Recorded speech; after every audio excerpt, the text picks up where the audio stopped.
Illusion, mama.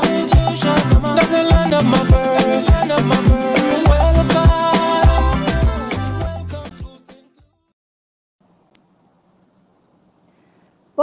Bonjour tout le monde. Jodi a c'est vendredi. Il disait, et puis top conversation au Kabawea. Good morning, everyone. It is Friday. It is 10 a.m. and it is time for Rum Shop Talks. And it is super misty out here. I don't know, California's weather. It just needs to stop. I woke up expecting a beautiful sunny day, and instead, what we got was a pretty dreary and misty day. Hence the sweater. But the show must go on. For today's Rum Shop, we will be making you guys, it's called Grandma's Secret. And I have to tell you, I'm scrolling through the Bounty Instagram, Facebook page for inspiration, and I come across this recipe, and it looks super simple, but the name is pretty much what grabs me, like Grandma's Secret. And I figured that I was gonna just play a little bit with it. And so we are gonna serve Grandma's Secret in something that I think that my grandmother would actually drink from. A gold, oops, a gold-plated teacup and saucer set that actually came from my grandma. And I'll tell you guys the story in a little bit. But I wanted to just kind of also introduce our legal portion of today. And we'll be talking about getting organized. As I've mentioned before, I do probates and trust administrations for clients as well as estate planning. And getting organized is one of the vital things that is helpful in a probate or a trust administration. And so I figured we could talk about that today as we make Grandma's Secret. And so I told you guys I'm going to tell you the story about the little tea set here. My grandmother passed away in so I came up to the United States in 1998. So she passed away in 2000, a year after, actually 1999, a year after I came up to the U.S. And when we went home, and I hadn't gone home until 2008, and then didn't really see my aunt then. But anyways, I went home in 2017 and visited my aunt who still lived at my grandmother's house.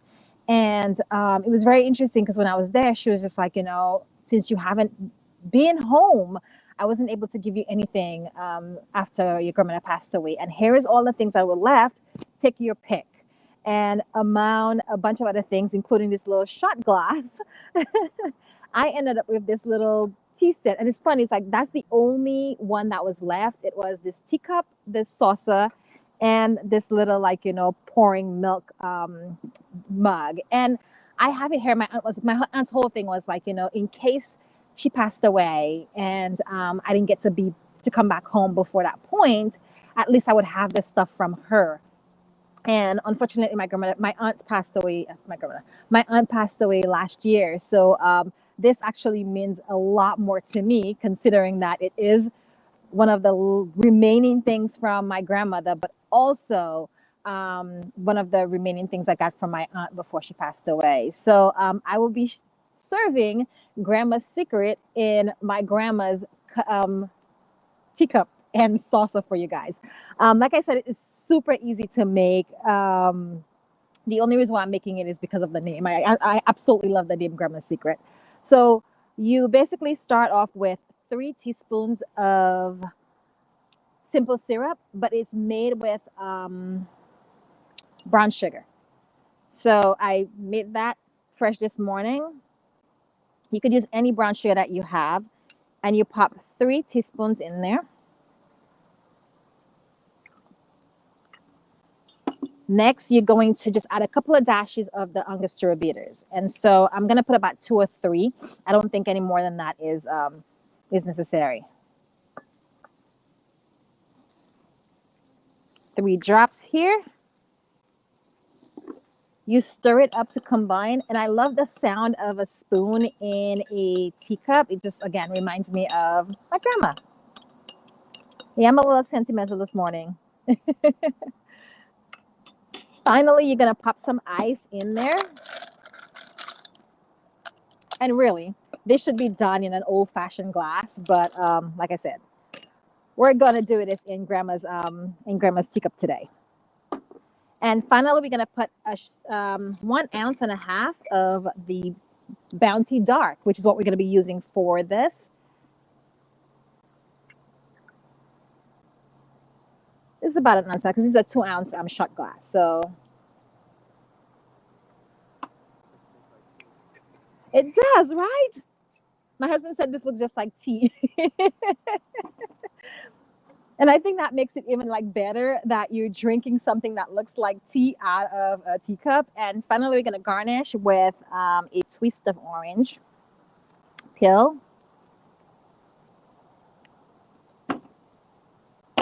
And for oranges or for any kind of citrus, if you twist it before you drop it in your drink, that releases the oils and lets that flavor infuse into your drink a lot quicker.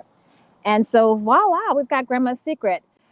I feel like this is something that if you were trying to like sneak a drink and you didn't want anyone to know that you were drinking at like 10 o'clock in the morning, that's the way to do it. Maybe we should start serving all of our rum shop drinks in this. I could drink it. It would fool me into thinking I'm drinking tea.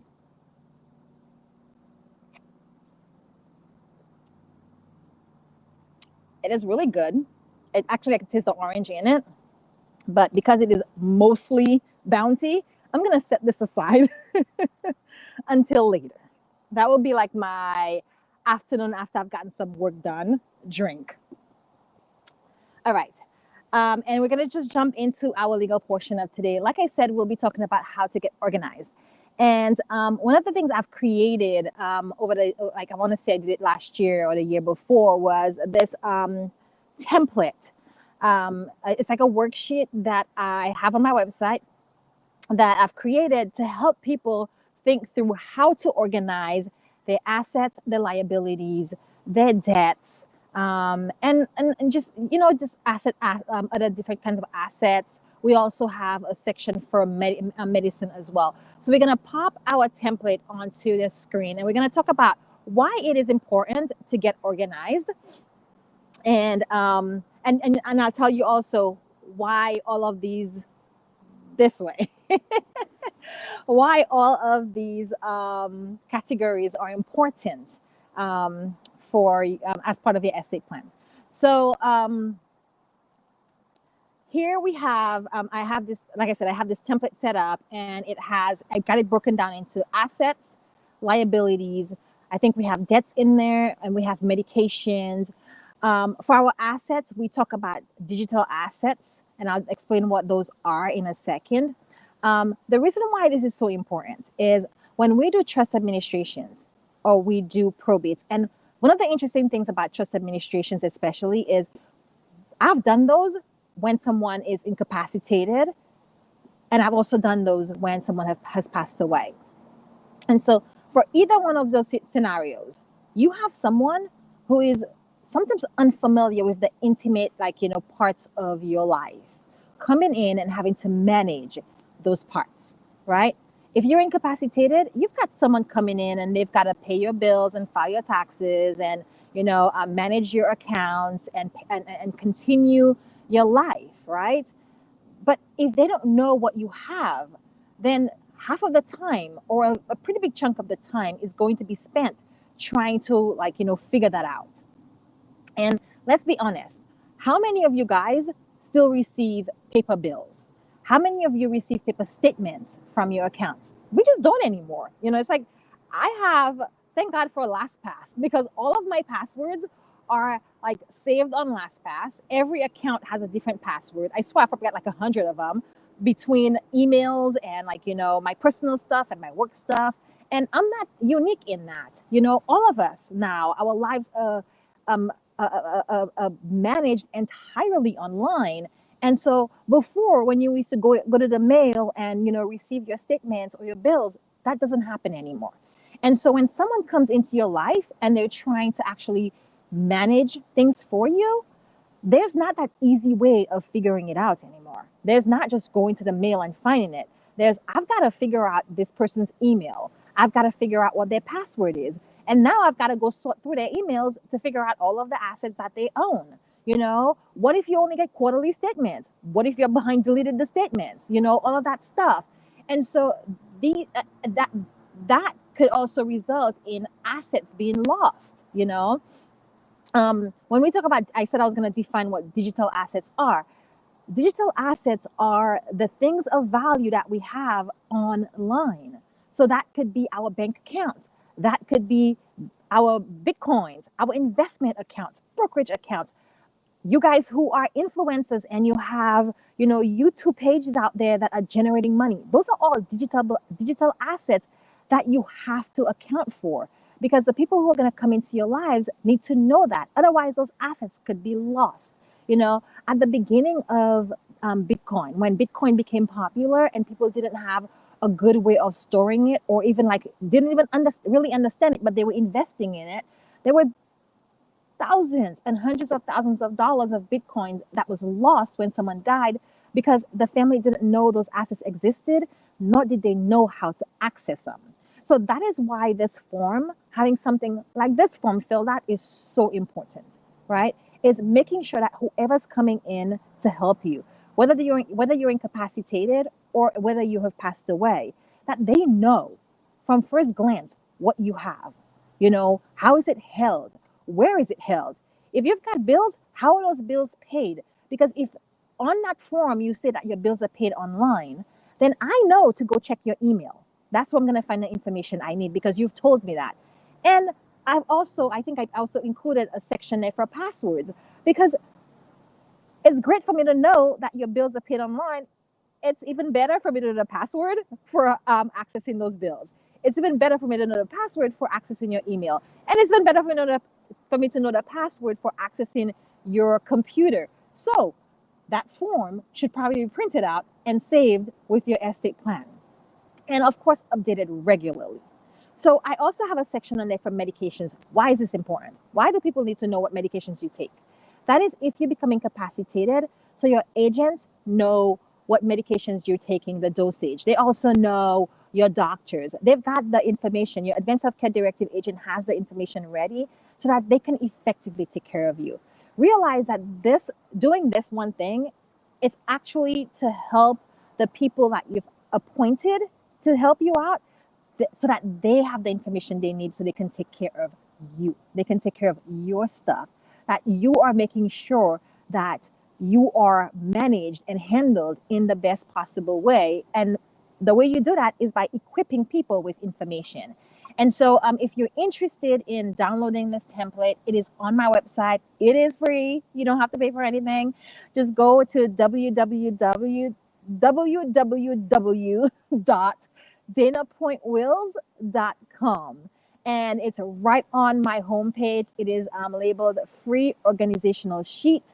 You can download it, you can use it, you can save it, print it. I do encourage you though to do it. And if you don't download the form and you have your own system, make sure that you are doing it and that you're keeping it updated, right? It's like it equally frustrating to not know where things are is to have a bunch of outdated information and to be chasing around your tail looking for an asset that does not exist anymore, or a debt that doesn't exist anymore. I was just talking to a client. I'm doing an amendment for them, and I was going through the estate plan binder, and there was paperwork for a note that was owed to them. And interestingly enough, the note had been paid years ago. The property that was secured by the note had been transferred over to the people who owed the money, and the paperwork was still in there, and there was no evidence that the note had been paid, and no evidence that the deed had been executed. So if the heirs had come in, they would be trying to figure that would be kind of considered an asset, and they would be trying to pursue that. So keeping records, great. Keeping updated records, even better. Hopefully this is helpful for you guys. Like I said, it is something that we see as very helpful during trust administrations and probates. And it is something that you can start as you're starting the estate planning process. because part of estate planning is gathering all of this information and having it ready for your estate planner. So as you're going through the process, you can fill that out, and then now you have it, and you could continue to update it and keep your things all in one place, in one look. Thank you very much for stopping by. You guys have a wonderful Friday, a wonderful weekend. We'll see you next week for another episode of Rum Shop Talks.